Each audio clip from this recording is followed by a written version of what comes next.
J'utilise 5 astuces pour améliorer mon nombre de trades gagnants, ce qui me permet d'avoir un taux de victoire oscillant entre les 70 et 80%. Et dans cette vidéo, je vais te partager ces 5 astuces pour que tu puisses, je l'espère, multiplier tes gains. Reste bien jusqu'à la fin de la vidéo parce que je te garantis que ces astuces m'ont permis de devenir profitable en trading dès que je les ai appliquées correctement. Commençons sans plus attendre avec l'astuce numéro 1, être dans le flow. Et là, je ne te parle pas d'un état de concentration avancé, mais du flux d'ordre sur les marchés. C'est ce qu'on peut appeler l'order flow. L'order flow, tu peux le lire de la façon que tu veux, mais c'est ce qu'on peut aussi grossièrement appeler la tendance du marché. Et si tu comprends vraiment ce que c'est l'order flow, ton trading va littéralement exploser. Avant de voir comment tirer profit, il faut comprendre une chose essentielle. Comment et pourquoi bouge le prix d'un actif? En réalité, c'est très simple. Il est régi par la loi de l'offre et la demande. En résumé, ce sont les acheteurs contre les vendeurs, mais avec une nuance importante, tous les acteurs du marché n'ont pas le même poids. Et tu en as certains qui pèsent beaucoup plus lourd que la majorité, et ce sont eux qui font les prix sur les marchés. Alors c'est quoi une tendance? Tu le sais peut-être déjà, mais la tendance du marché, c'est simplement la direction globale que prend le marché sur une période donnée. Si tu regardes les actions principales du S&P 500 par exemple,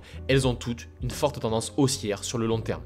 Et ce sont ces grands acheteurs et vendeurs qui dominent le marché. Ils ont leurs propres intérêts et objectifs et leur influence est telle qu'ils peuvent diriger le prix là où ils le souhaitent. Pour faire bouger le prix, ils inondent simplement le marché d'ordre dans la direction voulue. Ce sont des mécanismes complexes, mais je vais te donner un exemple hyper simplifié. Imaginons, on a 3 boulangers qui vendent leur pain respectivement 1 $, 1,10 $ et 2 $ la baguette. Et disons qu'on a une grosse institution de type BlackRock, JP Morgan, ce que vous voulez, qui décide d'acheter du pain en grande quantité.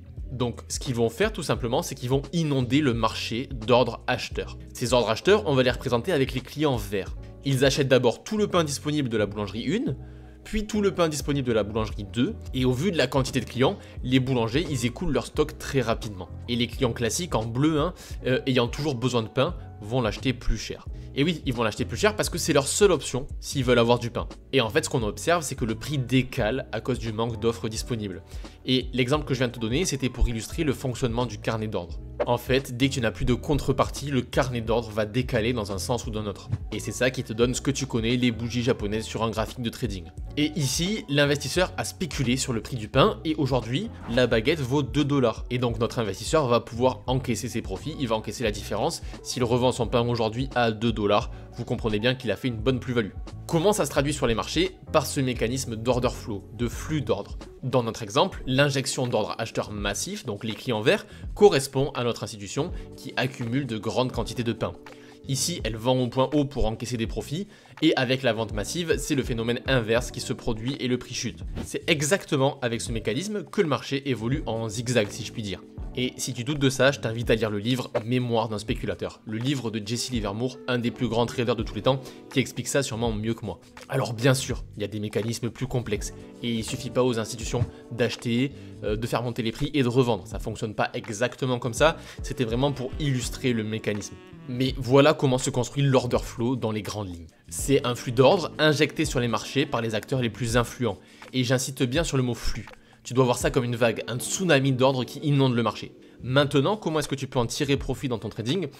Déjà, ne fais pas comme ces traders qui cherchent absolument à prédire les retournements de marché. C'est beaucoup plus difficile de timer un retournement que de suivre la tendance qui est déjà en place, là où il y a déjà de la traction. Pour passer d'un win rate moyen à un excellent win rate, je veux vraiment que tu te concentres sur ce point. Trader dans le sens de l'order flow. Même si cela signifie moins d'opportunités, tu prendras cependant des trades plus qualitatifs et ça te sera bien plus profitable sur le long terme. Mais si tu as déjà de l'expérience en trading, tu sais que trader dans le sens de l'order flow ne suffit pas. Ce qui nous amène à la deuxième astuce. Mets des stop loss plus larges. Maintenant que tu as appris à lire l'order flow et que tu arrives à te positionner majoritairement dans le même sens que le marché, tu rencontres peut-être un problème de taille, tu as des stop loss qui sont trop petits, trop raffinés, et même si tu es dans le même sens que le marché, tu vas perdre un paquet de trades bêtement parce que tu as cherché à prendre la position parfaite. Le trading, c'est tout simplement un jeu de probabilité. Et comme je le disais dans la première vidéo de cette chaîne, plus tu vas chercher la perfection, moins tu as de chances de gagner. Rappelle-toi, une position de trading, ça ressemble à ça. C'est un ratio entre la somme que tu risques et celle que tu espères gagner.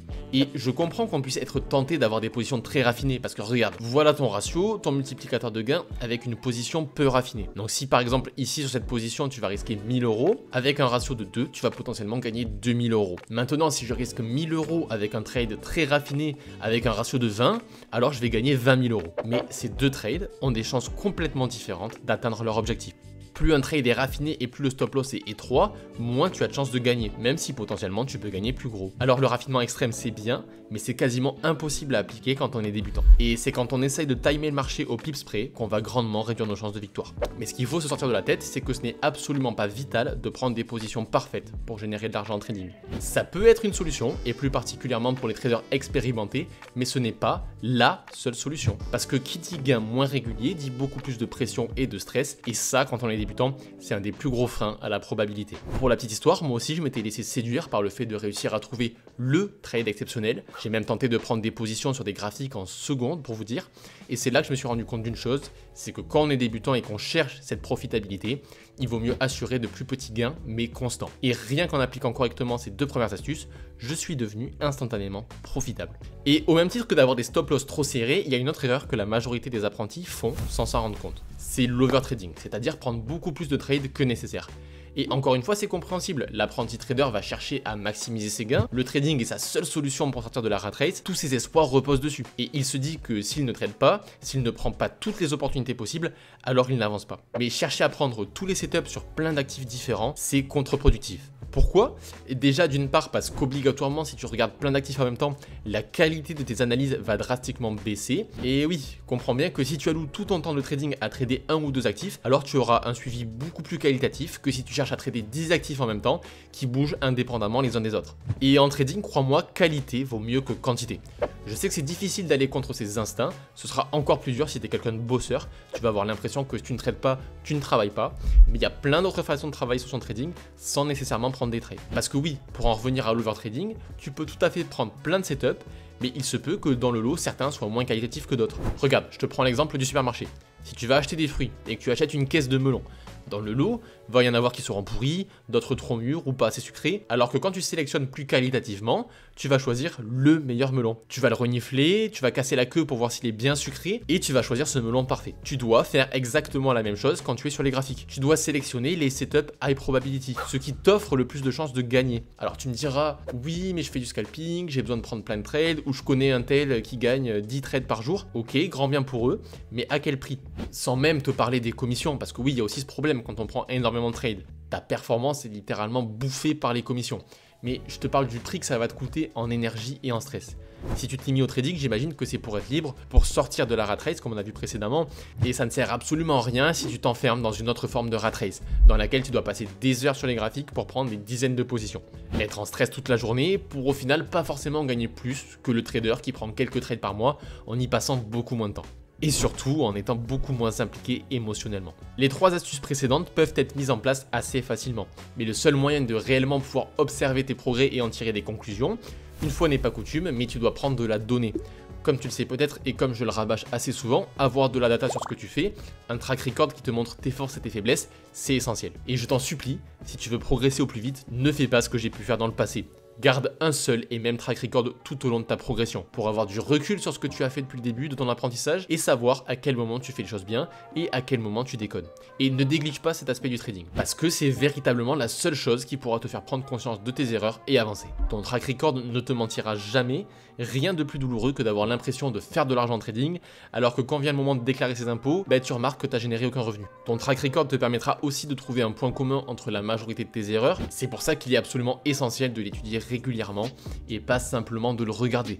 C'est crucial d'aller en profondeur et analyser tout ce que tu aurais pu faire de bien ou de mauvais. Et je vais enfin terminer par la dernière astuce qui paraît anodine mais qui peut être une des plus importantes. Tu dois prendre des bonnes habitudes et régler ton hygiène de vie. De mon expérience, le trading est un domaine dans lequel il faut aller contre ses instincts. Et donc sans une bonne discipline, je ne vois pas comment tu vas pouvoir contrôler tes instincts, tes pulsions qui sont extrêmement puissantes. Quand tu es sur les marchés et que tu poses un trade, tant qu'on n'a pas réussi à se désensibiliser, on va avoir tout un panel d'émotions. Et si ces émotions apparaissent, c'est tout simplement parce que c'est ton instinct. Le trading est une activité contre nature. Pour gagner, tu dois accepter la perte, accepter de manquer des opportunités, accepter la défaite. Et ce qui est le plus dur en trading, c'est que tu ne peux pas te rattraper. Tu ne peux pas te refaire en travaillant plus dur. Tu dois être patient et attendre. Regarde, sur YouTube par exemple, si je fais une vidéo qui flop, pas de problème, je bosse, je passe à la suivante et au plus vite je la sors, au plus vite j'aurai un retour. Ce qui peut être dur à surmonter en trading, c'est le fait de perdre et que peut-être tu n'auras plus d'opportunités avant un petit moment. Et c'est cette attente qui est interminable. Bref, tu vois, devenir trader, c'est éprouvant sur le plan psychologique. C'est pourquoi tu ne peux pas te permettre d'être à fleur de peau, fatigué, nerveux. Parce que c'est dans ces moments-là où tu vas faire une connerie et ruiner en un instant tous les succès que tu avais lentement réussi à accomplir. Alors, je ne vais pas te faire la leçon de morale sur la productivité et te dire, comme certains le font, de te lever à 4 h du matin, douche froide, méditation, sport, lecture, travail, parce que je trouve que ces routines sont même contre-productives et parfois toxiques. Dans le sens où si tu loupes un jour, tu vas te sentir mal, tu vas ressentir de la culpabilité, et ça peut être bien dans certains business, mais surtout pas dans le trading. Parce que si tu calques ces mêmes process sur ton trading, t'es cuit. Tu ne dois pas culpabiliser si tu loupes un trade, tu ne dois pas forcément te lever à 4 h du matin pour trouver les bonnes opportunités, tu ne dois pas forcément prendre des douches glacées, enfin, tu le fais, mais si ça te fait te sentir mieux. De même, essaye de faire du sport, une activité qui te fait te déconnecter, de bien manger, et rien que ça impacte grandement ton trading. J'espère que ces 5 astuces pourront t'aider à devenir un meilleur trader. En tout cas, moi ça a changé ma vie. Je te souhaite une bonne journée, c'était Matt, à la prochaine, ciao.